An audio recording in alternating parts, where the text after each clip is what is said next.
Hello there. Just how far are you and your company prepared to go to help the UK to meet its commitments to become carbon net zero by 2050?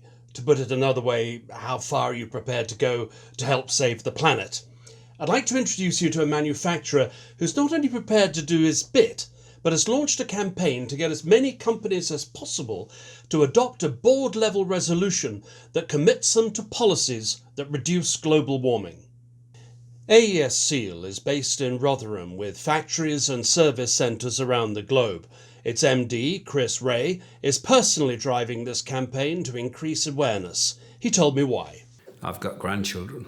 End of? That's it? A different world for them to inherit? Well, whenever I'm dead, the world will probably still be habitable.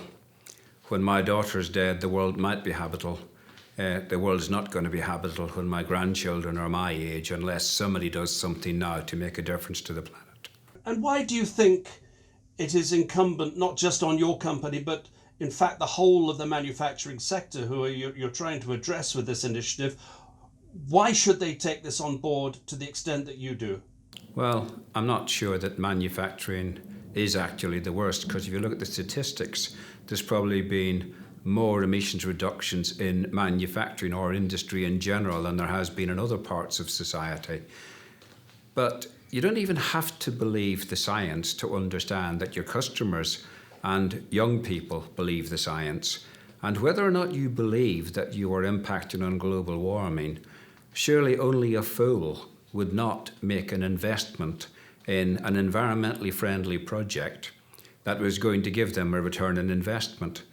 The whole principle of our adopt an investment policy to prevent global warming is to say, if you knew, you'd do it. The issue is you don't have a conduit between your suppliers and your own operators, and if you had, we know that the boards of directors, particularly of big businesses, would do a better job of sharing best practice. And just imagine if 2 billion companies had 2 environmentally friendly projects each a year. Do we think that would make a difference to global warming? I do. So tell us what the initiative is. You're offering a free document for anybody to download for use by their company. Is that correct? Yes, and in its sense, it's as business friendly as it gets. It says, just make a statement that you will make environmental project investment a priority for investment as long as you get at least the same return on investment as you would get for a non-environmental one. Define the criterion that you want to be brought to your attention, the scale of the investment and the return on investment.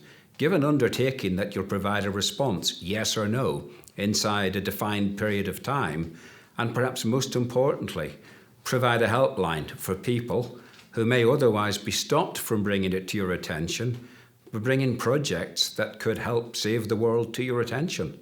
It's not complicated.